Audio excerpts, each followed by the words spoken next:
Skip. Get ready. It's going to be a very, very intense journey. What's up, everyone, and welcome to episode 143 of Frame Skip. I am Andie Eller, the host of this first ever 2024 edition of the show, and I am joined, as always, by my three buddies, starting off with the coach, Kyle Newman. What's up, coach? Nothing much. Back to school. Back to school, back to work. Yep. Yes, for you. sir. So Slept for 2 weeks. Did you guys get that little bug that was going around the United States? I guess it was a mixture of COVID, flu, pneumonia, all like mixed up. thankfully, I didn't get anything. No. Yeah. I got something the first week, but I just slept 3 days. I was just in my freaking flannel pajama pants. It was glorious. Well, speaking of sickness, you know who else is sick? George from Shortbox Summary. He is sick AF. What's up, George? Yeah, I was going to say I'm sick AF. I was going to say that. I'm good, baby. I'm great. 2024, we made it. Look at us. I know. Another year on this planet. Let's see how long we can last. Well, I realize this year is my 4th anniversary of being on the show. Is that possibly right? I feel like I started recording when I moved back to Maine from San Francisco. That is crazy to think that it's almost, I think next month will be 4 years since we started the show, which is way longer than it appears. Time dilations get nuts, dude. I don't like that. Because here's the thing, the old show that we used to do, George aside, I think we did that for 6 or 7 years. So we're already at the halfway point, over halfway to where we got with the previous show. So what was that? Networks of Modern Retro or something like that? That's right. The longest running temporary member on that show, actually. Well, we have one more permanent member, and that is, of course, Seth Lakehouse. Seth, how are you, man? How is 2024 going? 2024 is going pretty good so far. I worked 66% of 2024 so far, so that was rough. But coming into 2024 with a full head of steam. Okay. I have anything else to say. Are you steam headed, or just where are we at? I'm a little hot headed. I'm coming in a little hot headed. Okay, I see. I probably should have been walked out of my job the other day, because I walked in and I'm like, I will fucking quit. I swear to God, I will walk out of here right now. So, did that really happen? That did really happen. I'm a little hot-headed. Okay. I'm not going to ask about that on air, but that's very interesting. Good to know. He could do that to us at any time, guys, just based off that situation. So, but yeah, it feels good to be back. I know we've been gone for a little bit. For those who are longer listeners, I know we kind of, I don't even know the last episode we recorded. Did we do one in December? I can't recall. I'm not sure. I think we did. We took a nice little hiatus there, though, for sure. Yeah, it was a good holiday break. Yeah, I think we did for Game Awards. I think you're right. The one before Game Awards, no? We did many before the Game Awards, actually. Yep. 140. So, well, one thing that we did not have time to do, though, before the end of 2023 was give out our annual awards. Of course, that including Game of the Year and some other neat little awards that we've come up with. So that's what we're going to do on this show. We're going to kick off 2024 with a retrospect back on 2023. And so I want to start off with here, before we get into the awards themselves, what did we think about 2023 overall? We can kind of take this wherever we want. We don't have to talk about games or movies or whatever. We certainly can. But George, what was 2023 like for you? Just, from a games front, from a media front, or elsewhere, whatever you want to talk about. 2023 was the year I started to care more about games. I'd kind of always interested, but never diehard the past couple years. And I feel like this is the year I finally started to get my mojo back a little bit. And I feel bad. Like so many of the games on my list, I just like straight up didn't finish. You know, like so many games I'm going to talk about. Like, oh yeah, I got 2/3 of the way through it, didn't beat it, but like I know I fucking love that game. And so this is the year I started to care again. This is the year I think it finally felt like next generation. I think we talked about that on our like report card for all the consoles. And I think it really shows in a lot of the games. Not all the games on my list feel that way about, but some of them are just like, oh, this couldn't have happened last year. This couldn't have happened a year before. This couldn't have happened on the last generation. So I'm happy it's finally arrived.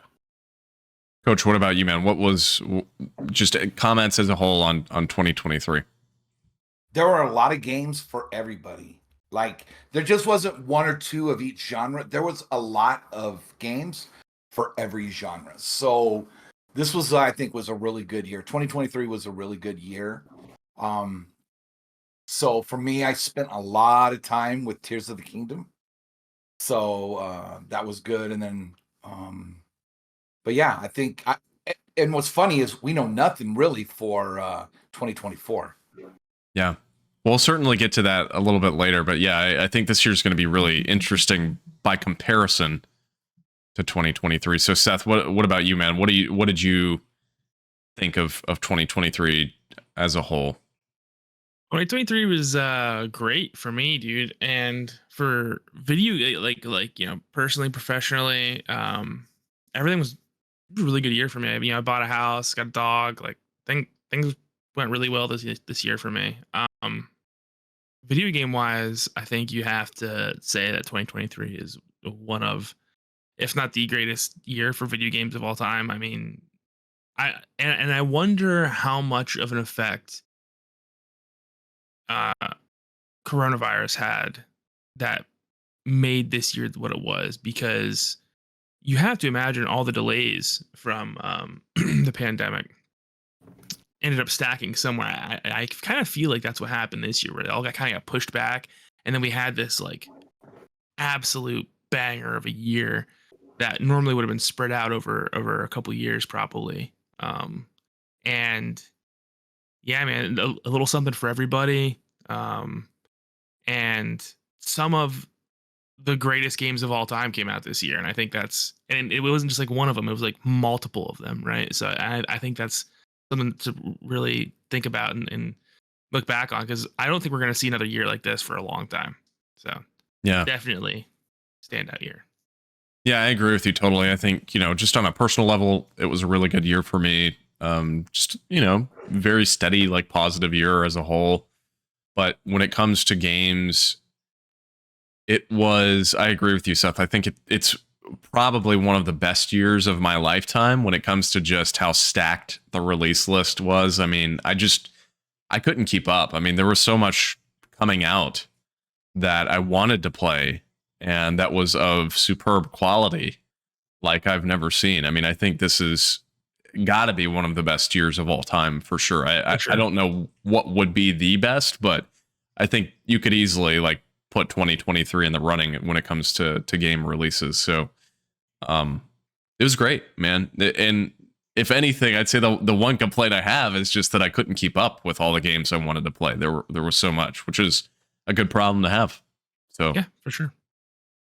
All right, guys. So I want to just jump right into this because I know obviously we'll take a while to get through some of these awards. So I want to start off with one that, you know, I don't believe we've ever done an award like this before, and this goes really for story-based games, and that is best protagonist, or our favorite protagonists of the year. So, Coach, why is Link your favorite protagonist?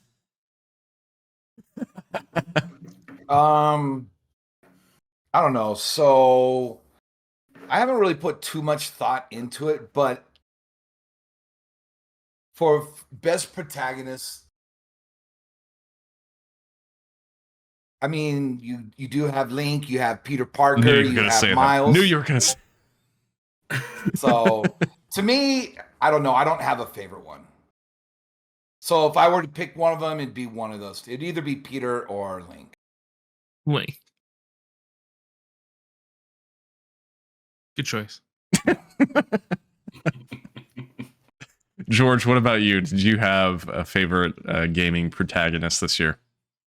I have two, yeah, and I'm gonna say the one that I think won't count first. I got Sid from Final Fantasy 16, and like I understand, like when you say protagonist, is that a character you're playing as, or just like a Yeah, a good main question. character in the game? Because if it's just a main character in the game, I thought he was the fucking coolest person I've ever seen in my entire life. Yeah, dude, for sure. And he was clearly smoking cloves the entire time, and I was like, do I need to quit smoking cigarettes and start smoking cloves? Like, do I need to do that? Do I need to start faking a British accent? I just thought he was sex on legs. I thought he was the coolest dude ever. Favorite character or best protagonist that you play as? I got Cal Kestis from Jedi Survivor. I thought he was kind of boring in the first game, and like I get why he was boring. He shut himself off from the Force and from caring about shit. He was just trying to hunker down and survive. And it was nice just seeing him give a shit about things in the second game. And I like seeing him have hope when he found something from the High Republic era and then immediately feel fear and regret as soon as he learned what the truth was about that thing from the High Republic era. And I don't know, I just love the way he interacted with all these characters in that game. I want to go back. There's so many games that I'm going to talk about that are like, we have a category coming up and you'll see that like, oh, George, your backlog is pretty fucking fat. Why would you go back and play that game? I just like it. And I like Cal a lot. Yeah. Seth, who's your answer for this? Top gaming protagonist. My answer is myself. Yeah. I see. It's the Seth we made along the way. Yeah. For sure. Now, in all seriousness, my top gaming protagonist of the year, Clive Rossfield, Final Fantasy 16. Real big fan of his character arc. From going from a mercenary to like a local legend to a hero. Really, really loved Clive and enjoyed every second I spent with him. And runner up, I'm with George here with Cal Kestis. Big fan of Cal's arc in the sequel. They expanded a lot on his character. And man, the last 5 hours of Jedi Survivor, some of the best Star Wars you'll ever see in your whole life. So, did we all finish that game? I have not. All right. Let's make that a priority during these sleepy months of early 2024, and let's try to do a spoiler cast. I would love to. I want to talk about that so bad. To bring that up, like I need to replay the game to get some trophies I might have missed, and yeah, I'd be more than happy to talk about it because that game fucking rips. Rips ass, dude. So, Seth, my choice is the same as yours. Clive would be my pick, and I'd say my runner-up would be George's, which would be Sid. I know that's a very Final Fantasy heavy combination there, but Clive, I agree with you, Seth. His overall character arc, I was very impressed by. Obviously this game was set out to be this M-rated Final Fantasy game, this more mature game, and I felt like Clive gave us kind of a lens into this more serious world. I mean, you really could feel the emotion with that character, and I got to say, the voice acting from Ben Starr, excellent. That man needs more voice acting roles. He is phenomenal. Dude, voice acting in that entire game is incredible. It is. Yes. So, and the same goes for Sid, dude. The guy that plays Sid, I don't know his name off the top of my head, but his voice acting is excellent. And that character as a whole, I agree with you, George. He is just super cool, is the only way I can describe it. I mean, he's just a badass. So, also, while we're mentioning stuff, shout out to Jill from that game too. Mm-hmm. I thought she was great.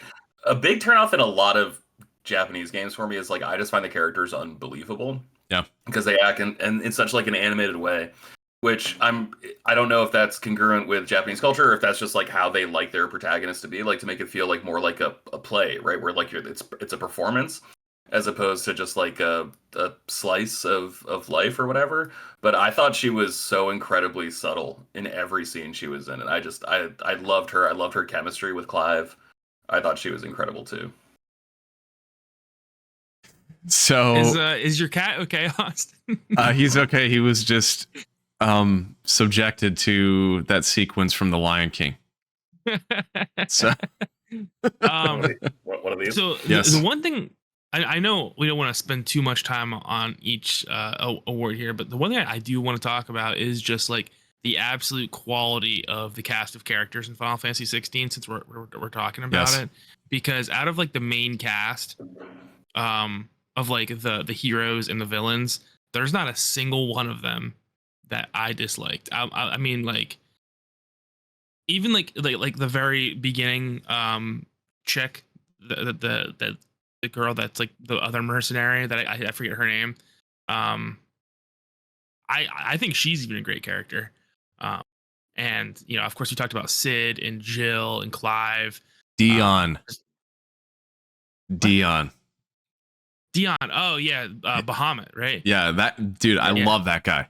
Love that guy. His character is So excellent. Cool. And even Gav, like I feel like in 90% of games, Gav sucks. Yes. Right. Yes. But like even he was like just fucking cool in this game. Like they did such a good job of not creating loud characters, but like it was incredible. I loved it. Benedicta, was that her name? Yeah. Oh yeah, the blonde chick with Kuka. Yes. I thought her like obsession with power and the willingness to do anything that she could to move up, and then being like completely devastated when it was stripped away from her is like another really good character arc. And I mean, dude, so many good character arcs in Final Fantasy 16. And also shout out to Final Fantasy 16 for having the first nudity scene in any Final Fantasy games. So, yeah. Okay. Moving on. Best developer. Square Enix for putting nudity in. Okay, I see. Best developer, you know, obviously, as we've already mentioned, there were so many just phenomenal games released this year from a variety of developers. I do wonder, Seth, like you mentioned earlier, if this year was partially almost like a COVID backlog kind of year where a bunch of games that were delayed were pushed into this year because of the COVID situation. But anyway, point being, a lot of different developers that released titles this year. So I want to start off with you, George. What would you say was the best developer this year? And I guess you could take this anywhere. It doesn't necessarily have to be a developer for a game that released, but take it wherever you choose. It's funny you say that because when we mentioned our number 2, our second to last award, my reasoning here will make more sense. I got to give it up to Respawn, just because of Jedi Survivor 2. I don't really like Metroidvanias. I find them really frustrating because it's like, man, I was like already fucking here. Like, why did we have to go back here? But they just did such a good job of making an action video game. Like, I respect Naughty Dog and everything they do, but like to me they're just making like really, really amazing movies that you have to watch through your controller. And what I love about Survivor is that like it was unabashedly a video game first. And I just thought they did so much smart shit with like their puzzles. I guess like one mechanic, like when you're shooting like the purple sludge stuff for certain puzzles, like that didn't feel the most Star Wars. That felt more video game than Star Wars. But I think everything else felt like a really good balance of what makes a game fun and what makes sense for Star Wars. Coach.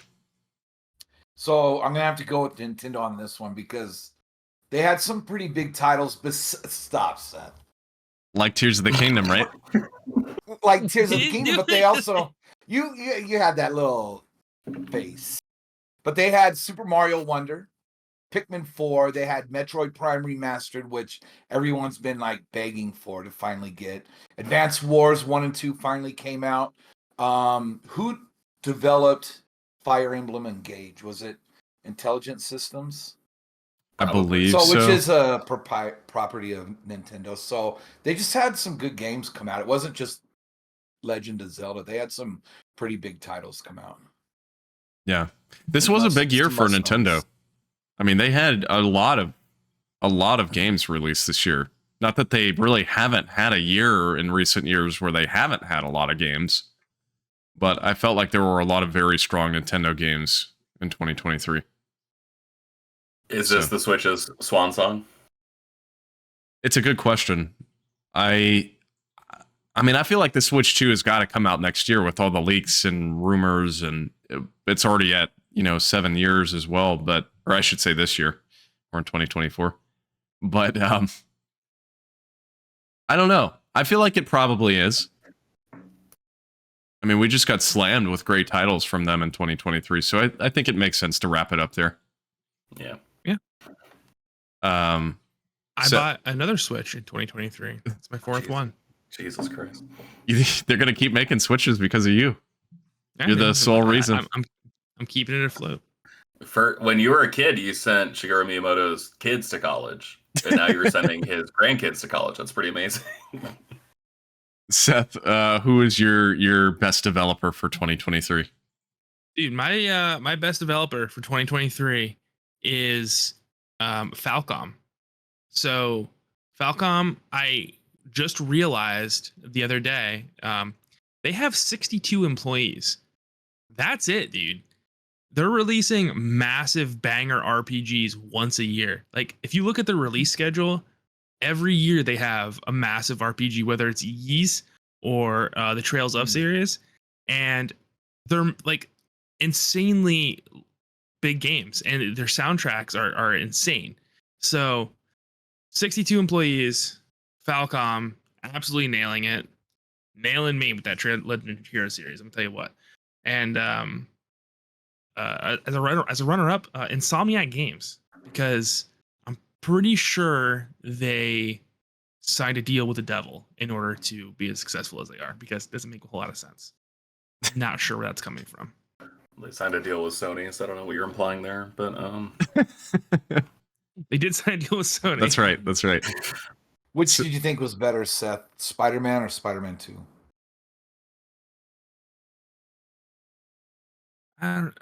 Spider-Man 1. I think they were a little more daring with Spider-Man 1, with like the narrative choices they made. And Spider-Man 1 was like a breath of fresh air, whereas Spider-Man 2 is like really, really good, but it was more of an iteration. Like it improved on top of it. Whereas I think Spider-Man 1 was more creative.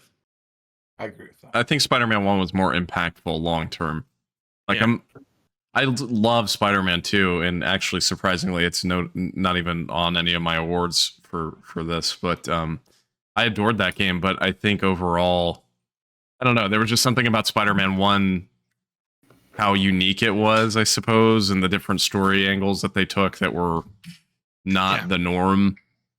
That just there were a few of those in Spider-Man 2, but I don't know. Spider-Man 1, just long term, I think is a more impactful game. Yeah, so definitely, I would agree with that. But that being said, Insomniac is my best developer. So Makes sense, dude. But the reason I say that is because when this was coming out, when Spider-Man 2 was coming out, they announced that every mode in the game was going to have ray tracing, and I was immediately like, and you guys probably remember this, I was immediately like, ooh, I don't know how I feel about that, because Jedi Survivor came out like that and had tons of performance issues, and so I was just immediately concerned. But dude, they nailed the performance in that game. That is a beautiful game, and that game runs flawlessly for every mode having ray tracing. And so honestly, for that reason alone, I just got to say that that's my choice for best developer. But that aside, I mean, they're routinely pumping out great games on a very short development cycle. So I just wish more teams would do that, because I'm honestly kind of over like the 5-6 year development cycles that we get from other big studios. I think we talked about that on a recent episode. We did. That shit's something's got to change. Something's got to break. That's how the music industry was. Go ahead, Seth. Sorry. I was just gonna say they are what Naughty Dog was like. Yes. A decade ago, where they're putting out like major releases every other year or every 2 or 3 years, But Insomniac seems to just do it like they just bang them out, dude. It's weird. It's crazy. It's too much. A little supernatural. They'll deal with the devil like. So does that mean? I hate to like sprinkle speculative talk, but like, does that mean Wolverine's maybe not as far away as we think it is? Yeah, I think so. Did you see the leaks? 2025. I tried actually not to look at the leaks. Yeah. Same. Pretty far along. Yeah. A lot was leaked, including a playable build. So. Yeah, I won't say anything, but there was another game that was also leaked that is pretty imminent. So they're pumping stuff out, man. They're great. I think aside from another team, which I'll talk about later, I think they might be like my favorite dev team right now, just because of the efficiency behind their cycles. So, that's all of our best developers, right? I think we hit all of them. The next one I want to talk about here, our number 3, is the game you wish you spent more time with. Now, again, this kind of goes with multiple of these awards. I don't think this necessarily has to be a game that came out this year. It could be one that, you wanted to play in 2023 and just never got around to, or a backlog game. So, Coach, what is your pick for this? What game do you wish you spent more time with in 2023? Rift Apart. Yeah. So every time I tried to start it, just something came up and it was just like, okay, pushed it to the side. So that's the third time I pushed that game to the side. So I wish I would have spent more time and focus, because I know the game's like 10 hours, 8 to 10 hours long. It's not even that long. So that's on my to-do list for 2024. So Rift Apart's my choice. Nice. Dude, that game is excellent. And yeah, it's really not that long. I think I got the platinum in like 12 to 15 hours at most. Yeah. So nothing crazy. Seth, what's your choice for this? What do you wish you had spent more time with last year? My choice was Guardians of the Galaxy. Dude, I have not played that game. A game that came out really early in the year. And I bought it and played it, and it was phenomenal for like the first few hours, and I got distracted and never went back to it. And I always meant to, but I never did. And my next choice is Baldur's Gate 3, because I wanted to play more time with Baldur's Gate 3, but it requires so much of me that I ended up putting it down. And I never finished it. And someday I'm going to go back and finish Baldur's Gate 3. Whenever I get done catching up on the tsunami of JRPGs that I'm in right now, because it's an endless pit that I'm stuck in, apparently. So someday. Just to confirm, by the way, I could be wrong, but didn't Guardians come out 2021? What? Whoa, that was way before. I thought it came out this year. So I think a bunch of people were replaying it because they were like anticipating that, and also Final Fantasy 16. Like that was why I was excited to play it. I was like, oh, I wonder like what kind of mechanics we're gonna see, because it was like a Square published game, right? It was flabbergasted. Yeah. Wow. That's crazy. Never mind. I thought it was 2022. I didn't realize it was that far back, but yeah, I've wanted to play that game. It's really good. It's usually very cheap too. I've heard it's excellent. It is. So, George, I have 5 games I wish I spent more time with. 2 of them I haven't played. I haven't played Baldur's Gate 3. I haven't played Pikmin 4. Those are like my big regrets that I didn't get to check out this year. Yeah. I really want to check out Pikmin 4, but like I have no experience with Pikmin whatsoever. And like the HD collection came out, I'm like, all right, well, like, dude, like these games aren't incredibly long. Like, just see it, like see the series grow. Baldur's Gate 3, still debating if I want it on PlayStation 5 or on PC. I feel like it's probably going to play better on PC. I just don't like playing games on PC nearly as much as I like PlayStation 5. But games I have that I wish I spent more time with. Number 3, Starfield. That game is massive.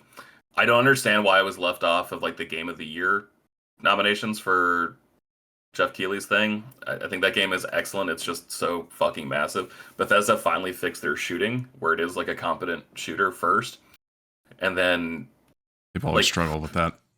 Yeah, but it finally feels like it's not. It is so far from Fallout 3. It feels night and day from Fallout 3. And then shit gets weird in that game, and weird in really interesting ways. So I actually canceled my Game Pass and I bought a physical copy of Starfield. It's the only Xbox Series X game I own, so I'd like to spend more time with that. I got super far into Spider-Man 2 but never finished it. And so that is probably, as soon as we're done recording, what I'm going to take care of is nice getting back into Spider-Man 2. I don't really like it that much, I got to be honest. But I'm excited just to see where the story goes. And the number one game I wish I got to spend more time with. You guys remember Warhammer Bolt Gun? Dude, yeah. I That wanted game to grab fucking- that. The game fucking rips. It's on sale right now on PlayStation anyway, but it's just Doom with Warhammer skins. That game is so gratuitously violent. The sound effects are great. Every time like your character stomps around, your big, stupid, clunky Space Marine feet sound like a drum beat. So, like everything just sounds like it's working together in concert.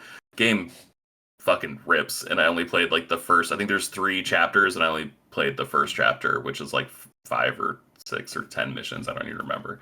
But I'd love to go back and spend more time with that game because it is weird and gross. Yeah. That game looks excellent. I never grabbed it, but I just remember seeing the gameplay, and like I have no history at all with Warhammer. I've never played Warhammer or done anything Warhammer of any consequence. But man, that game looks so good. I was a little hungover on New Year's Day. No, don't ask why. And I found Really? I found this YouTube video where this dude breaks down the entire history of Warhammer in 50 minutes without going into like details of books, but just giving you like the grand mythology of it all. Holy smokes, man. Like that is just such a big, weird, depressing, shitty world that is just perfect for video games. Yeah, I actually, surprisingly, I don't like Warhammer, and I made a real concentrated effort this year actually to get into it. But the whole premise of Warhammer is that it's a never-ending war, Yeah. which kind of prevents the plot from moving forward ever, right? Because the war can never end, or else the series doesn't make any sense. So, Well, that and also like so many of the main important characters, they're fucking immortal. So like Yeah. the emperor that my everyone's God. fighting for, he's actually been dead for 10,000 years, living on this throne, and it's like okay. he's the also Horus like Heresy. literally Jesus Christ, I think, if I remember correctly. Yeah, no, I mean yes, he is actually like where like the 12 apostles came together and like Voltron themselves into one. Oh my person. gosh. And Yeah. this guy was like waiting for the right moment when humanity needed him most. And he didn't do it as like the golden age of humanity was collapsing around year 20,000. He waited until every human colony became disconnected because the warp, like this intergalactic subspace dimension that they used to travel and communicate, that shit got fucked up because of weird chaos, demon creatures. And he waited 10,000 years after that. He's like, now's my time to shine, guys. I'm in it to win it. Yeah. I'm going to send you guys the video because it is, like, honestly, just take a long lunch this weekend and just make some watch it. ramen and just slurp some soup and just watch it because that shit is nuts. Okay. Yeah, it is. So for me, George, I'm actually going to echo your first two games that I haven't even touched. Pikmin 4 and Baldur's Gate 3. At some point, I'd like to go back and try those out. We have Pikmin 4. Andy played a ton of it and loved it, but I have not picked up Baldur's Gate 3. I'm kind of waiting on that to drop in price. But the other two for me, Star Wars Jedi Survivor. I hardly touched it. I bought it at launch because I think that was it right before we went to Disney, Seth, that came out? I think it was. Yeah. I bought it, but it literally came out like 3 days before we left. And I just put a couple hours into it and just never came back to it because Zelda came out right after we got back. So I'd love to go back to that game at some point, especially now with, a series of patches that have come out for that. I know obviously at launch it had a decent amount of issues, and my understanding is pretty much, for the most part, the big stuff is fixed. So I need to go back to it.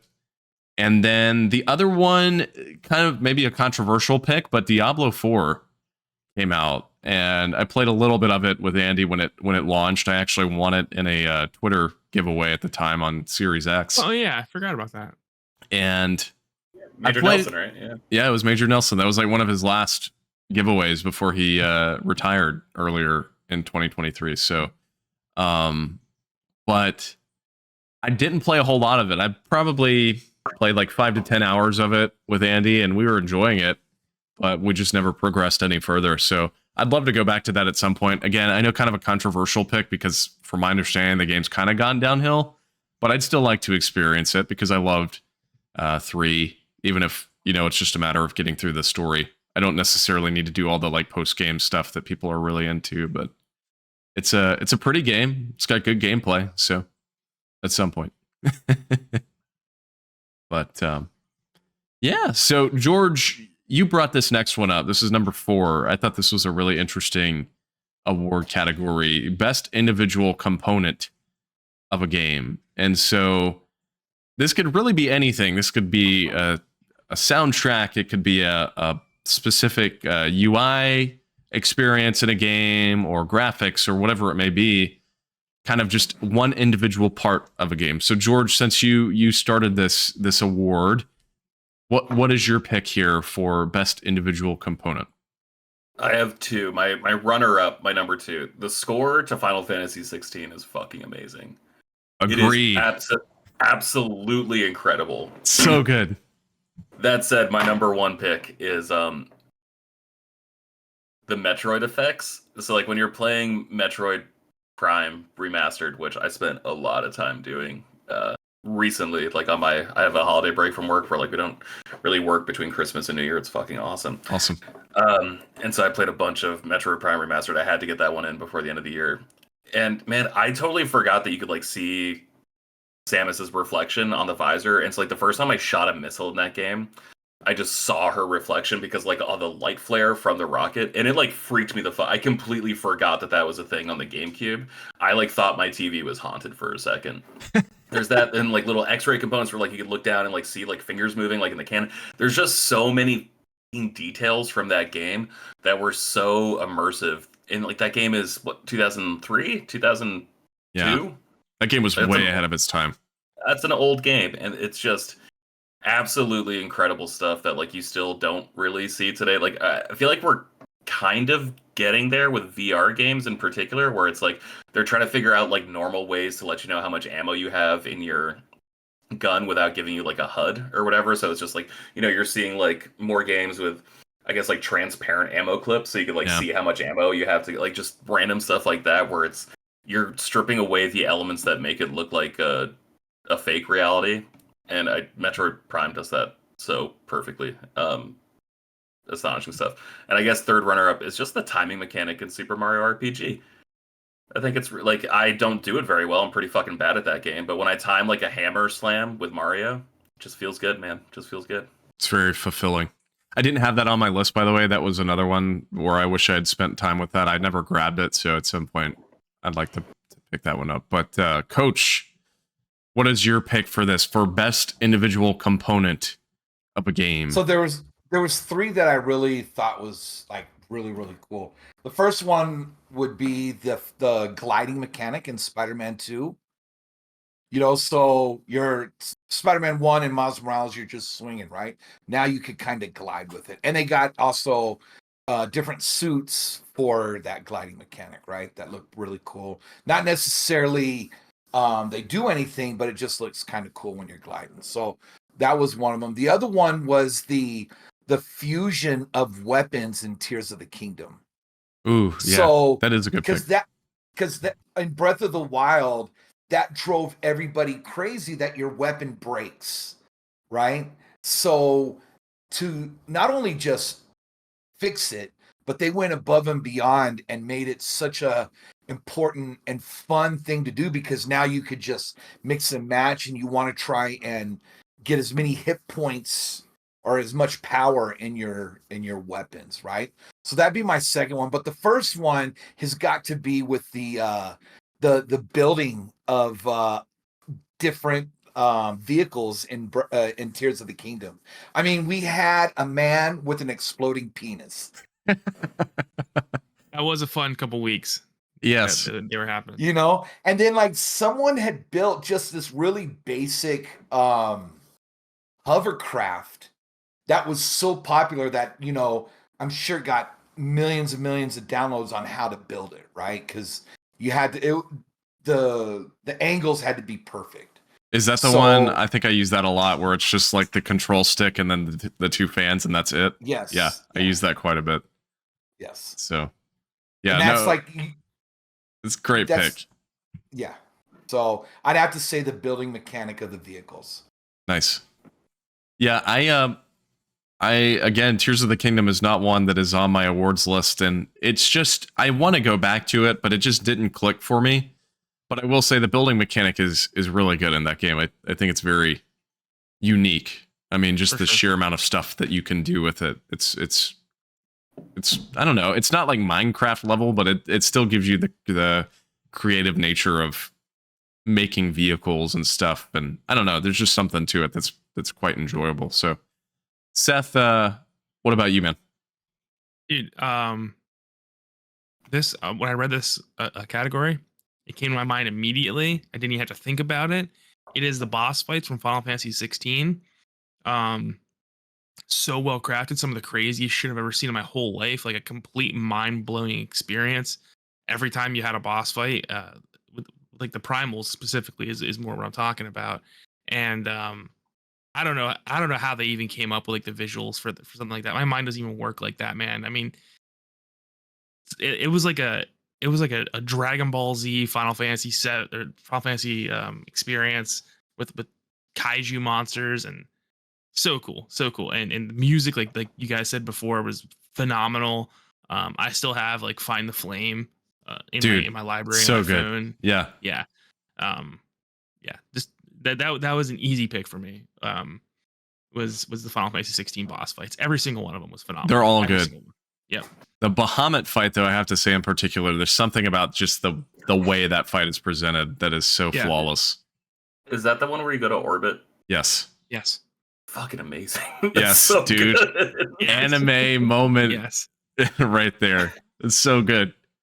And special shout out to the Kupka fight, specifically the first one. Where is it the first one? Yeah, where you just show up at the castle and you're like, all right, buddy, like let's fucking throw down. Trade hands. Yeah. It's just a one-on-one, like not even a Titan fight. Yeah, that thing is I love that fight. Oh, it's so brutal. It was excellent. Yeah. Yep. So Coach, do you have any interest in playing Final Fantasy 16? Yeah, but I got to get to that point where I can play it and not get frustrated because I'm like a noob in that whole genre of game. Just play it on easy. Each one restarts. I skipped all of them. It's fine. Yeah, you really don't need RPG experience to play Final Fantasy 16. It's more of an action game. Yeah. Well, that and like even it's like, oh, Sid's in this one. What was Sid in the other? It's like, it doesn't fucking matter. He's really cool in this one. It's cool. Let's just roll with cool Sid. Yeah, I really think you might be overthinking the RPG experience thing. Because I mean, if you can play Zelda, you can play Final Fantasy, I think. Yeah, I agree. So I'm going to give Final Fantasy more love. My favorite individual component of a game this year was the active time lore in Final Fantasy 16, which that's a good pick. I wish every game that had expansive, worlds like Final Fantasy 16 has, I wish every game would have that. I mean, that would have been extraordinarily useful in something like Alan Wake when that came out, to have like a library of what is this character? Who are they talking about? Where is this? For those unaware what it is, it's when you're anywhere, not just in a cutscene, but particularly it's pretty cool when you're in a cutscene. If you hit I think it's your touchpad, if you hold your touchpad on PS5, it'll bring up this menu that's like an encyclopedia of the characters and things they are currently talking about in the cutscene. So like if, Clive's blah, blah, blah, blah, blah, and he says Benedicta, it'll bring up, if you go into the menu, information about Benedicta in case you forgot who she was or wanted to know more, or they might reference an area you haven't been to yet. Again, same thing. You hold down the touchpad, it shows a list of things that are currently being discussed at that time. One of them might be that area. If you click on it, it'll tell you where it is and a little bit of its history and what it means and its location. And just, I don't know who made that decision, but putting that in that game made the world feel more lively. It really gave you more context for what was going on. Yeah, so good. Another thing that game did, I know Final Fantasy 50 did this as well, but just the idea to have like tutorial like fighting shit in like your hub in like, I think Final Fantasy 15 you could just do it from the menu. I think you're right. But then there's like a arena like Valhalla, I forget what it's called in Final Fantasy 16. But you just go and like practice combos. Like you can take time off the game and just be like, oh fuck, like how did this work again? And just go and like practice before you actually throw yourself into something like a meaningful fight, which is just everyone do that, please. That's so good. Yes, I agree. And it's especially useful now, with the DLC. I need to go back and play more of it, but like having taken a break from the game for a while and going back, having that practice arena super useful. So, all right, guys. So we're in 2024, which means it's time to talk a little bit about our most anticipated for 2024. And normally we talk about games, but if you have a movie or TV show or anything that you're anticipating this year as well, you could certainly bring that up too. But Seth, what have you got here for most anticipated for this year? Final Fantasy VII Rebirth, dude. I am all aboard the hype train for the Final Fantasy VII Remake trilogy, and I loved the first one. And I gotta go back. My plan is once I finish up this next Legend of Heroes game, I'm gonna go back and play through Intergrade. I never played the Yuffie DLC, so I'm gonna go back and play that. And I'm gonna roll right into Rebirth at that point, and it's gonna be a great time. Really excited to see where they take the story of Rebirth because I don't want to spoil it. The remake story had a lot of twists and turns to it that I don't think anyone was expecting. So really excited for this one as well. Yeah. So let me ask you this, Seth. And I know it's been like on every message board, but should somebody still play the original Final Fantasy VII before jumping into this? 100%. Yes. Oh, and why would you necessary. say that, Austin? You've never played 7, have you? I played a decent amount of it, but I'm aware of what Okay. happens in the remake, and yeah, you need to play the original. Okay. So, But I'm excited because I just remember when it was announced how excited Seth was. Like it was like the best day of his life, right? When he goes back and reflects on life, he's gonna think back to that time when it was announced, right? Yes. That was a good day though, actually. It was one of the greatest days of my life, actually. Yeah. George, what about you, man? What are you looking forward to this year? Oh man. Let's see. I'll start with the non-gaming stuff first. I'm really looking forward to was it 5 years ago, I think, 2019? Marvel did like this really big sort of reboot, I guess, of like the X-Men universe and just like how they live their lives and how they interact with the rest of the Marvel universe. And that story is sort of coming to a head this year with the Fall of House of X and Rise of Powers of X. That's like a little capstone to the whole, they call it the Krakoa era. And I'm not most caught up on X-Men, but like that series, House of X and Powers of X back in 2019 was like easily the best comic book I read that year, especially from like the big two. So I'm excited to see sort of how it ends. I'm really looking forward to this movie called Challengers, which is like Zendaya as like a tennis player, and she's married to one guy who used to be friends with her other guy, and her husband is playing her ex-boyfriend and like his ex-best friend in some tournament. It looks fucking good, and I love tennis, and I love just like really dramatic movies. I'm very excited to see like an original piece of R-rated sex drama thriller shit happening. I'm very excited. And then I got 3 games. In theory, Avowed is coming out this year. In theory.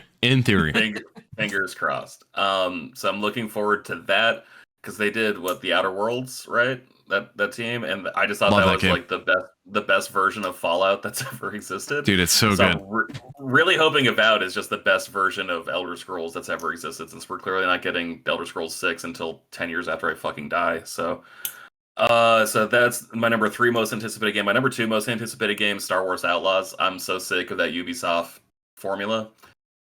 I'll put up with it. If it's Star Wars, I'll do. There's not a lot I won't do for Star Wars. I'm eagerly looking forward to that game. And number 1, not just because of Bolt Gun and not just because of that lore video I told you guys I watched incredibly hungover on New Year's Day, Warhammer 40k Space Marine 2. Really looking forward to that game. I love that game on PlayStation 3. I used to play that with friends, like when we got home from the bars. And like you said, like we knew dick about Warhammer. We knew absolutely nothing about it. But the fact that this game is coming out now, I'm just I'm thrilled. Can't wait to jump into it. Very nice. Hell yeah. Coach? Yes. Go ahead. What is your most anticipated of 2024? Okay, so non-game related is I'm finally back to racing again. So I have 3 races that I'm going to do. this year, one in March, so one in 12 weeks, one in 20 weeks in May, because I have all my weeks planned out. And then there's a big one I'm going to do in on Labor Day weekend, not Labor Day, sorry, on Veterans Day in November. So it's been since 2016 since I've done any competitions. So Yeah, that's awesome, man. And then I know Seth is going to like this one, but I'm going to build my own Star Wars canon this year. What? So I basically, thought you what already I'm going to had. do, I thought you already had. But I'm going to go even deeper on this one. So what I'm going to do is I'm going to start with the time period before episode 1. So like the Darth Plagueis novel. I'm going to read that one, the Dooku novel, and then the one with Obi-Wan and Qui-Gon. Then I'll watch episode 1. I want you guys to know that it took until he started talking about books for me to understand. I thought you were creating like a Star Wars like a laser roadmap cannon of here's like what's canon and what's in your not. house. Oh, Wait, is he 3D printing like a laser cannon for the outside of a starship? Like Death Star? Like is he? Yeah, I was like, wow. dude. Single core reaction, yeah. Oh my god. So I'm going to go through and build my own library of books. Sorry. There you go. That are going to be my canon. Not this Disney Plus crap. I thought you were saying that Dave Filoni had hired you and you were going to personally set the Star Wars canon. I would make it so much better. And Dave Filoni? With Dave Filoni. Then he's not going to do anything because he's not pulling the punches. It's still Kathleen Kennedy. So, but that's a whole nother discussion. So those are my 2 non-gaming. But for my gaming, it would have to be, since there's no real games I'm excited for coming out, it's platinuming both all 3 games in the Mass Effect series. Good luck. Yes. You're not just you're platinuming them. Yes. Good luck with that. The only annoying one is the first one, to be honest, in terms of getting the platinum, because there's like certain trophies that you can only do with one character class, and then other trophies you can only do with another character class. So like, I made a character that could do like the biotic stuff because I just play those games like a shooter, and then you just like can literally go up and like target like an elevator and just use like biotic lift on it 50 times, 75 times, whatever you have to do. Like, it doesn't take long. It's just tedious and annoying. And then the rest of it you can do in one playthrough. And then the second one you can get in one playthrough, and the third one you can get in one playthrough. Like, it actually, I think technically you need to like start the third one and get to like the first mission to like get a full level 10 upgrade on a weapon, but that's like just an extra 20 minutes, after a playthrough, so that's not that bad. The first one's the only annoying platinum. You got this, Coach. I believe in you. Yeah. Thanks, bro. So you've never played them before, right, Coach? No, never have. You're in for a fucking treat, man. They're I wish so I'd go good. back and play for the first time. Really? Is that good, huh? Yeah. Yeah, it is. So good. The storyline, the overarching storyline throughout those games is excellent, man. It's so good. So, yeah, I'm kind of in the same boat as you though, Coach, as far as games for next year, or this year rather. I keep saying next year, but we're in 2024. There's not a whole lot I'm really that excited for right now, to be honest with you. I looked through the release list, and obviously we had a banger 2023, but 2024 for me is not exactly looking like a great year at the moment. I'm sure we'll get some good stuff later on and games that'll be announced, but there's nothing like absolutely blowing my mind right now. There's no Alan Wake 2, there's no Spider-Man, there's no Tears of the Kingdom type games, Final Fantasy. But there are a few games I'm excited for, so I'll just kind of list them off here. Helldivers 2 comes out actually in like a little over a month.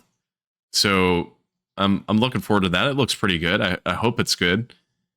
Star Wars Dark Forces remastered. Oh, yes. I'm excited for that. Canon, by the way. According to Coach, it is. Seth? It's not canon. Oh, hell yeah. Kyle Katarn? Just kidding. But it looks great. It's the same team that's been remastering the Quake games, and those ports have been excellent. So I'm looking forward to that.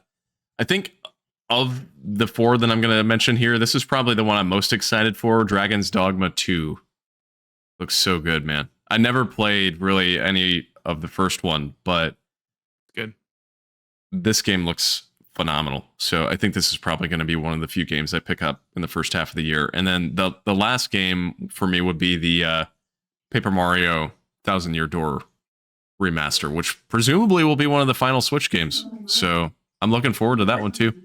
I completely forgot about that. Great call.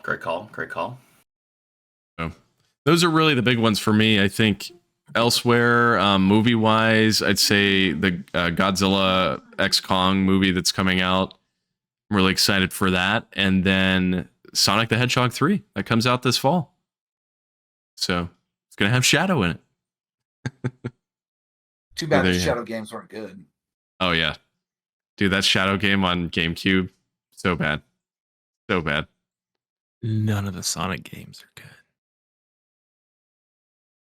We're not talking about games we've been playing, but I just want to say that I played through Sonic 1, Sonic CD, and I'm halfway through Sonic 2.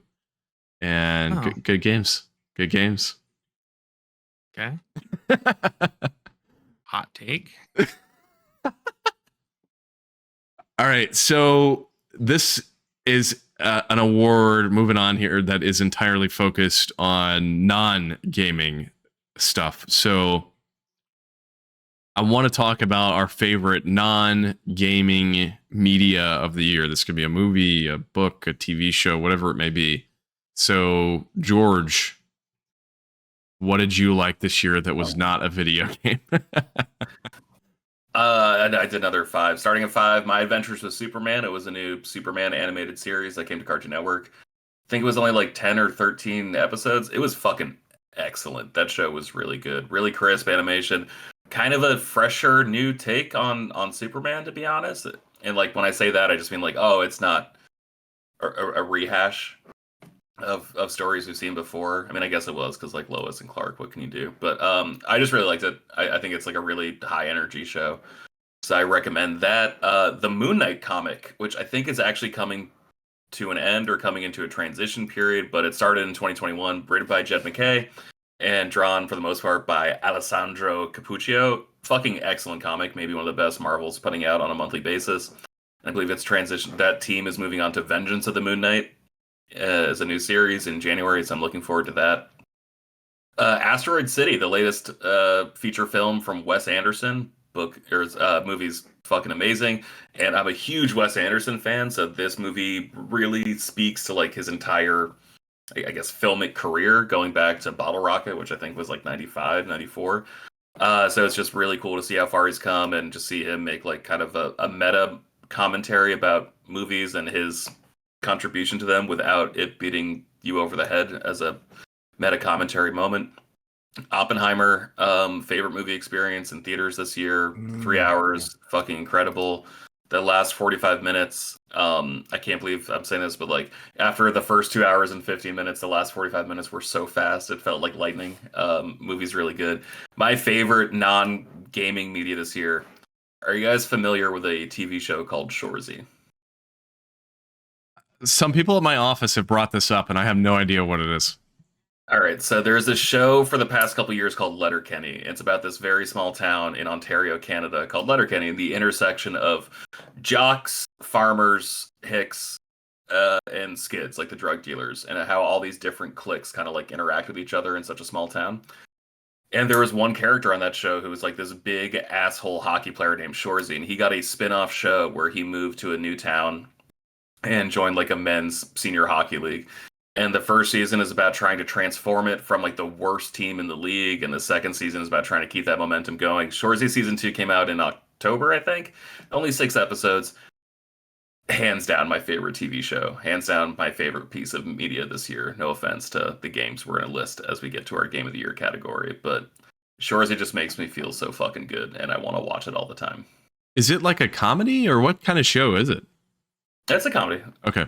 They're all kind of just like, it's like Canadian independent television made by like this one former like YouTuber. He used to just like upload sketches and then got a TV deal with this Canadian channel called Crave.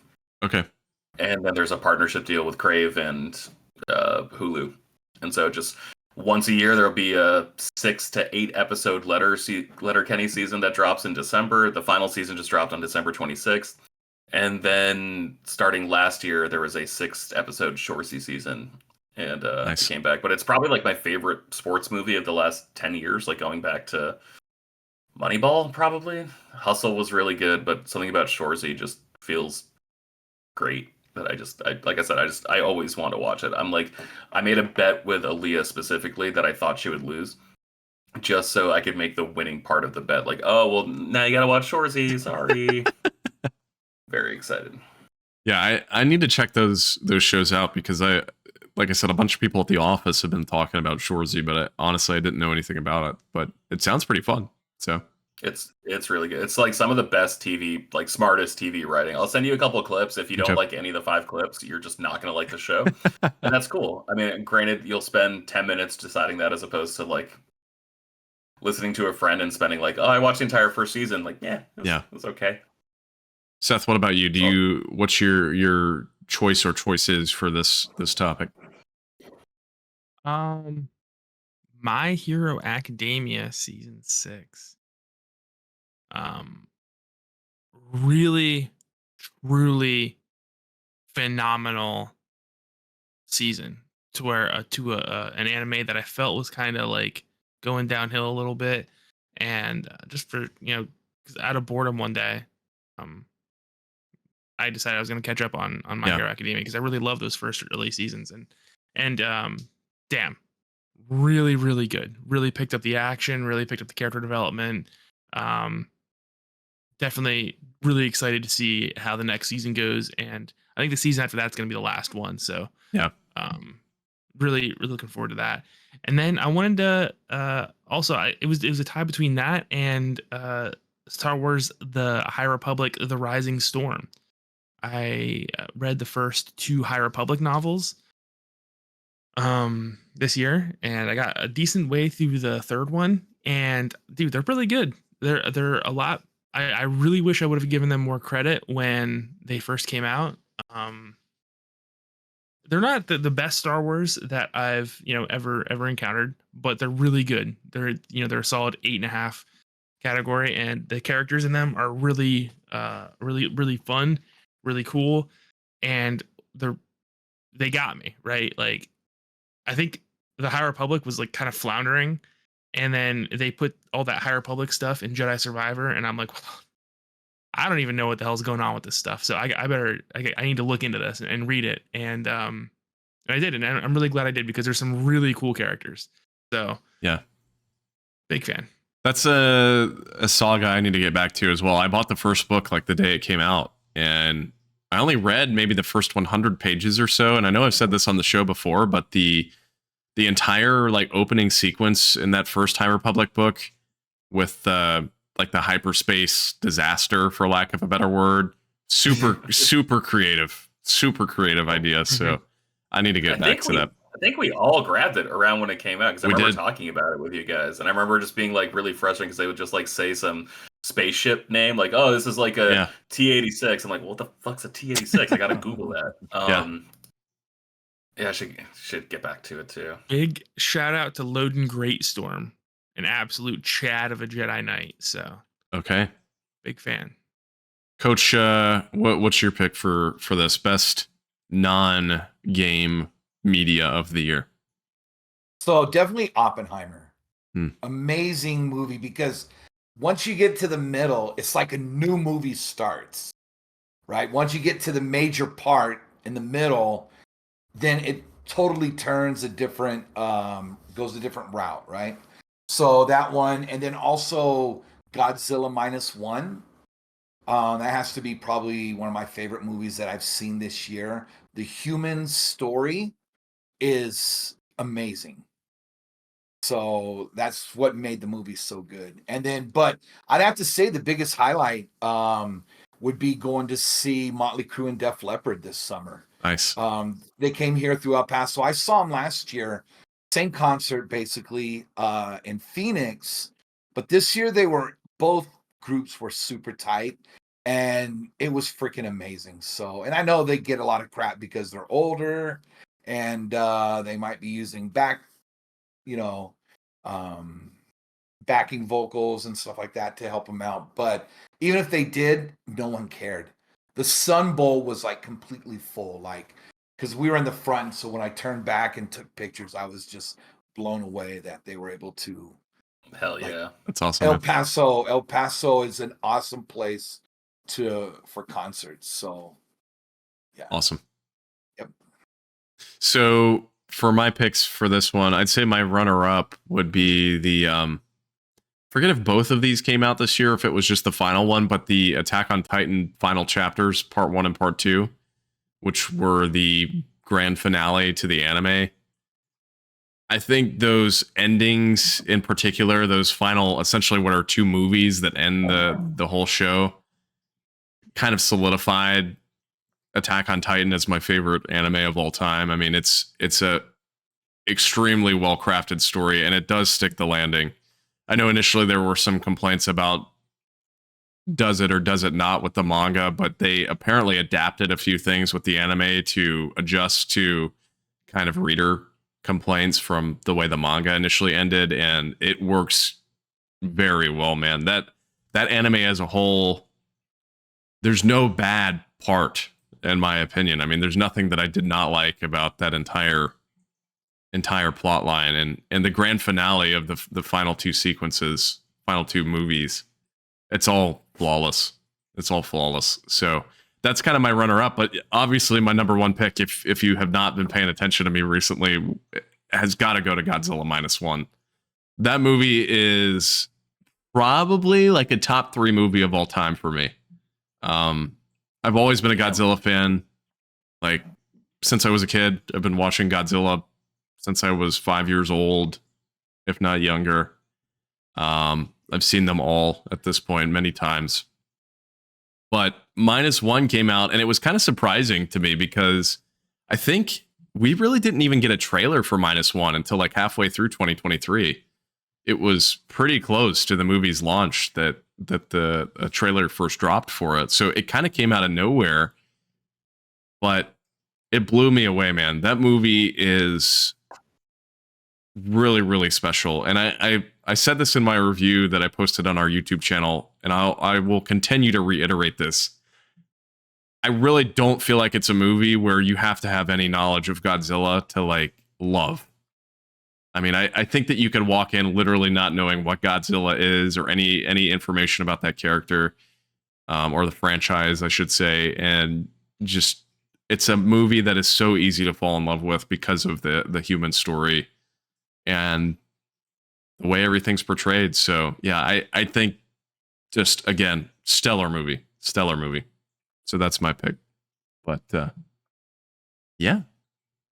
So let's kind of wrap it up here with our 2 big awards. We'll start with, these could kind of be one and the same, so I'm not sure where you guys want to take this, but our second to last award is the best game we played this year. Now, this is not necessarily game of the year. Game of the year, I'm gonna stick specifically. That is, of course, going to be our final award to games that released in 2023. But for this award, I think we should probably pick games that did not release in 2023 that we played. Although, if the best game you played this year is also your game of the year, that's certainly applicable as well if you'd like to go that route. So, Coach, what was the best game you played this year? Not necessarily your game of the year, but what was the best one for you? So my non-2023 would have to be so I got the platinum on the PS5, but I didn't get the platinum for the PS4 until like 2 weeks ago, which was Miles Morales. Nice. Yep. That game is excellent. Yep. I love and you know what I was thinking is, go ahead. No, I was just going to say, I love the vibes in that game, like the snowfall and like going around the Puerto Rican area, and it's just really cool. And the thing about this game is it picks up and goes, right? It didn't have that slow progression like Spider-Man and Spider-Man 2 had. It just, you go, you start it, and then boom, you're off to the races. Yeah. So, yeah. So that'd be mine. George? I got 4 runner-ups. Battlefield Bad Company 2 went back and got that platinum this year. Game is excellent still. RIP Battlefield Bad Company 2. Similar vein to that, Battlefield 2042. That game got shit on a lot. That game is pretty good now. I recommend that game. Pokemon Brilliant Diamond, the remake for Switch. That game is incredible. This game came out this year, but I'm counting it here. Modern Warfare 3, just because it's a lot. It's like mostly old maps, just like redone. The multiplayer is a lot of fun. I haven't even touched a single player. I never do that with Call of Duty. I usually only touch a single player. But I just been having a blast. Like even just doing basic team deathmatch on hardcore has been so much fun. Metroid Prime Remastered. I have a hard time counting like a remastered game and like the game of the year unless it's like incredibly special, like built from the ground up. This game is dope. My number one game that I replayed this year, Titanfall 2. Game's fucking perfect. Dude, so good. That game is Put on excellent. my backlog for Man, eternity. You've got to play that game, Seth. You just never How played long it? is it? Because I have the game. Oh, not long. 6 hours, 6.5 hours. Okay. Oh, I played the multiplayer. Like that's what I was playing. Was just that game is fucking perfect. I think it is the best feeling shooter of the last 10 years until Bolt Gun. Obviously, Bolt Gun is now number one supreme. But no, Titanfall 2 is fucking epic. Yeah, it's hard So good. hard for me to compare between that and Doom 2016. Just from a gameplay perspective, those would probably be my two picks for like the best shooters in Of the generation, many years. But dude, I'd do anything for Titanfall 3. Seriously. Apex is fine, and like I'm glad they're doing what they're doing with Star Wars, but like, man, can we just get Titanfall 3, please? even if they just like, because the first Titanfall was multiplayer only. Even if they just made like a multiplayer only Titanfall 3, like I would fucking take that. The campaign was perfect. Too. I get why you're not doing it because that was 6.5 hours and it was one of the most thoughtfully, intricately designed campaigns I've ever seen in 6.5 hours. Did not overstay its welcome. Like literally brilliant pieces of game design in that. In narration, it was incredible. But just the multiplayer was so fucking good. Just give me more. Dude, it was excellent. That is one of the very few multiplayer shooters that I couldn't say this anymore, but at the time that I could say I was very good at. I was excellent. Yeah. I became very acclimated to that gameplay, and it was very particular. I mean, there was really nothing else like it. I think Black Ops 3 is maybe the closest, just from a kinetic standpoint, but dude, such a good game. I love the multiplayer in that game. I played that game for hours and hours and hours. So, Seth, what is the best game you played this year? The best game I played this year is a game that I beat no more than 6 hours ago. And it was The Legend of Heroes. Damn it. All right. When did it come out? 2011 maybe. Okay, Wow. so I don't know how recent these games are. You said they like kind of alternate between like Ys and Legends and another game series. Well, so Ys isn't part of it, but no, that's a different. But you said it's the same developers. Yeah. So this originally came out in 2010. It was localized this year. So this is the middle storyline. So this Legend of Heroes series that me and Pedro are playing through, it's one giant storyline, right? They released the first two games, and then the third game, right? And that they work together as a trilogy. Then there's a duology in the middle, and then there's the 4-game Trails of Cold Steel series that I played last 2 years or whatever. And then there's the last one, Trails into Reverie, which just came out this 2023. They never released they never localized the two games in the middle. So there was like fan translations and whatnot, but Falcom for whatever reason just didn't do them. And everyone was like, yo, these are the best ones. And it's true. Like this Trails from Zero, this game that I played, it's probably one of the best JRPGs I've ever played in my life. Like the storyline's really cool. The characters really well developed, which is Falcom with their 67-person team is just like a master at writing characters apparently. And it's got a really, really cool, fun cast and a really awesome story that deals with police and you're a detective for this police force in the city called Crossbell.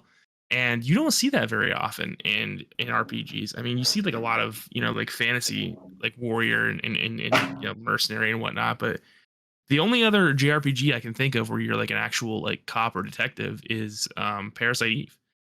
And so this is a really cool, fun take on the JRPG formula. And yeah, I really dug it. It was a lot of fun. Nice. Definitely recommended. If I ever have 1,500 free hours, I'll definitely play through that scene. It's not enough time. Yeah.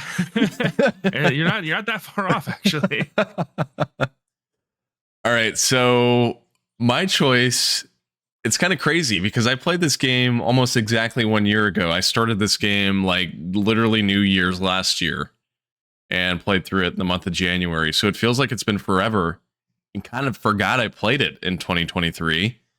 But The Last of Us Part 2 would be my best game I played in 2023, non-GOTY. Yeah. So we've had this discussion before on the show and I've talked about it, but I kind of wrote off The Last of Us Part 2 for basically ever since it came out, just because for me, The Last of Us Part 1, or what is now known as The Last of Us Part 1, was not, it never clicked for me fully when it released. It was fine. I mean, I enjoyed it, but it was no like Uncharted. It was no Uncharted 2 or Uncharted 3. It just didn't really compare in my opinion. And I still want to go back and play the remaster for that game on PS5 at some point. But anyway, point being, I wrote off The Last of Us Part 2. I just decided, hey, I thought Part 1 was fine. I'm not really interested in touching this. Kind of similar to what I've done with Horizon. I thought Horizon 1 was okay, and I just have no desire to play the next game. But You don't need to. yeah, I've heard that from several people. One thing we haven't mentioned so far, by the way, and maybe in this last topic, I'm surprised nobody brought it up, was the Last of Us HBO show came out earlier this year, which was phenomenal, in my opinion. But leading into that, I was in the mood for this franchise suddenly, and so I finally decided, hey, I'm going to try Last of Us Part 2, and I was genuinely surprised at how excellent I thought this game was. Again, coming from somebody that really didn't enjoy Part 1 that much, Part 2, legitimately, I can understand finally the critical acclaim that game received. I really do think it's a phenomenal game. Obviously, there are some weird choices made plot-wise that people agree or disagree with. After playing through the game from start to finish, honestly, I liked where the plot went. I really enjoyed the dark direction. I don't know that I could have played this in 2020 when it came out, when the world was depressing as hell. But after having some separation from that and just kind of being in a good spot when I played it, I thought the game was phenomenal. So I'm actually probably going to grab that upgrade when it comes out on PS5 in a couple weeks, because they're adding that roguelite mode, and the more I see of it, the more interested I am in it. Being able to play as the different characters and like running through. And I will say that the gameplay in 2, not many people talk about this, but the gameplay is excellent. The gameplay in 1 is very tank controls in a way, but 2, it reminds me a lot of Metal Gear Solid 5 in a way. There's very like direct control of your character, and I loved it. So that's my choice. But Nice. got one more award, Game of the Year. So Seth, what is your Game of the Year for 2023? It should come as no surprise. All right. My Game of the Year for 2023 is Final Fantasy 16. And it wasn't even close, dude. Sure, the game drags a little bit here and there in the story. And the side quests are a lot of nonsense, fetch quests, and they turn up at the end. But the absolute highs that this game brought you to, and the characters, and we've gushed about it the whole podcast pretty much. But never played anything like this in my whole life, dude. Never played anything like this. And I was super psyched when they said that they weren't going to make any sequels, any DLC originally. And by the end of it, I was like, no, like I want more Give me as much more of this as you possibly can, please. Like, I'm dying for this. So, Final Fantasy 16, man, I'm stoked to jump into the DLC probably next year. Not next year, I'm sorry. Probably later this year at some point when I get some free time. Yeah. But super, super good. Once in a lifetime type of game. Final Fantasy 16, 100%. It's so good, man. Coach, you've got to play that game. I know you said you were like kind of waiting on it, but I really do think you'd enjoy it. Yeah. So, George, what is your game of the year for 2023? Well, of course I had to do a top 5. My number 5, F-Zero 99. Game fucking rocked me. I'm shit at it. I love that game. I have so much fun when I play that game. Number 4, Diablo 4. Didn't beat it. Loved it. I got a little sick of replaying Diablo 3 because of its cartoonish art style. I'm just like, all right, like, what if there was like a more mature Diablo? This feels like the perfect marriage of Diablo 2 and Diablo 3. I love Diablo 4. I'm not a fucking loser who replays it 19 times, so like I don't really care about like, oh, it's not as good the 35th time you play. It's like, well, you're a fucking weirdo. Don't play games that many times, you freak. Number 3, Starfield.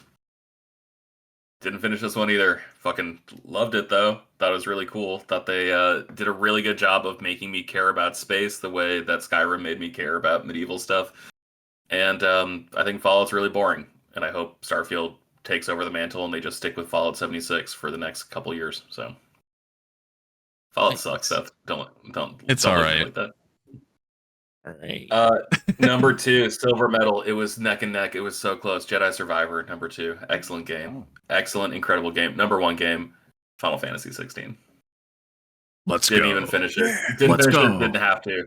Going to finish it. Spider-Man 2 is my top priority, and then Final Fantasy 16 is my next priority. Yeah. So good, man. It's so good. And I think, I guess we'll see what you think when you get to it, George, but I don't know where you stand, Seth. A lot of people complain about the last like 5 hours of 16. They're stupid. Yeah, I agree. It's fine. Like it continues the plot and it's a great ending. Those so I don't. Are just dumb. They're dumb people. And I wish them nothing but pain and misery in their life. Those people probably just are mad that the 48th time you replay Diablo 4, it's not as good as the first time. So, fuck them. Some freaks. Go eat your Totinos, you fucking babies. Yeah. Coach, what is your game of the year for 2023? So the 2 big ones that I played from this year is Spider-Man 2 and Tears of the Kingdom. So, and I'm definitely giving it to Tears of the Kingdom. And this is why this game meant so much to me, right? Is because in 17 and 18, when I was in Saudi Arabia, I really explored every nook and cranny in Breath of the Wild. And to be able to go back and it being new, and it surpassed even what I thought this game would be. It's like I can go back, like if that was the last game, honestly, that I would be complete as far as playing games. And I still have so much more to do with the chasm, right? I didn't explore it as much as I should have. So whenever in the next 2-3 years, whenever I go back to it again, definitely gonna explore the chasm. But it was just so awesome just to re-explore and remember, like, there was a shrine here, or this happened here. At the beginning of the game, when you're on the in Breath of the Wild, when you're at the Great Plateau, and you go to like the corner of it, I guess, where the old man, which is Zelda's dad, right? Where he was it her dad her dad, where he had that log cabin, and it changed in the fact that it was by the who are the guys that disappear? What were they called? Oh, the like the ninja guys. Yes. Ooh, I can't remember the names off the top of my head, but yeah. So like things are still there, but it's occupied differently. So I just enjoy I put like 350 hours in. Andy said Yiga Clan. Yiga Clan. Yeah. Yes. Yeah. Yes. And Andy's fucking clutch, dude. Yeah, she is. And Dude, just- I was playing Sonic on my Switch the other day. Shout out to Seth, who loves Sonic, as we already discussed earlier in the show. I was playing Sonic the other day because I've been on a Sonic binge, and I saw you were online, Coach, and so I just clicked on your profile for some reason. Dude, you played 350 hours of Tears of the Kingdom. Yep. How is that possible? Because I would play it when I'd wake up before work. I would play it when I go home on the weekends. That's all I played. Like I literally lost That's the amazing. world and then just dove into this. Yeah, that's awesome, man. Yeah. That is legendary. I need to go back to it because I think I just wasn't in the right headspace at the time. It kind of came out and I was trying to force my way through it as quick as possible. And it kind of ruined the experience for me. So I want to go back to it and just sit there and like take it a day at a time and just do what I want and finish the game whenever I finish it, because it's a massive game. Clearly, as Coach has played almost 400 hours of it, there's so much to do in it. And I don't know. I just want to take it a day at a time. So at some point in 2024, I'd like to return to it. Maybe like Coach. next year, I'll like play Skyward Sword because I've never beaten that. Yeah. And then, but I don't know if I could go back to Breath of the Wild with all of the enhancements that they did. Like, you know, Breath of the Wild is still an amazing game, but Tears of the Kingdom just Be a exploded. hipster and play it on Wii U instead. You know? Right? There you go. I need to actually get that copy because I want to. I've tried to collect all of them. Collectors. Yeah. Yeah. Oh, I have it. That's where I played the first like 20 hours of that game was on Wii U. It's crazy. I didn't have a Switch until later that year. Coach, how close was Super Mario Wonder to making your top 2? I didn't play enough of it for it to be in there. I mean, I had fun, but then as soon as I got really into Spider-Man, then Gotcha. I played about a week, maybe like 2 worlds or something like that, you know. But then I jumped right back into Spider-Man 2. So, because remember those 2 came out on the same night. So Yeah. Yeah, that's another one I need to go back to at some point. Andy and I were playing it co-op, and we probably got about halfway through it, maybe a little further than halfway. And it's good, but I didn't think it was mind-blowing like other people said. I mean, it's just more 2D Mario. Yeah. I just can't pretend to care about 2D Mario nearly as much as I actually care about 3D Mario. Yeah, I agree. Yeah. I agree with you. So I want before you go to yours, I would like a 3D Donkey Kong before Mario. that would be interesting. We haven't had one Yeah. Since N64, I guess. N64. Yeah. So And there were little rumors that there would be one, but my Mario versus Donkey Kong. my game of the year, my runner-ups would be not necessarily in this order, but would be Spider-Man 2 and Final Fantasy 16. Those would be my runner-ups. I loved both of those games.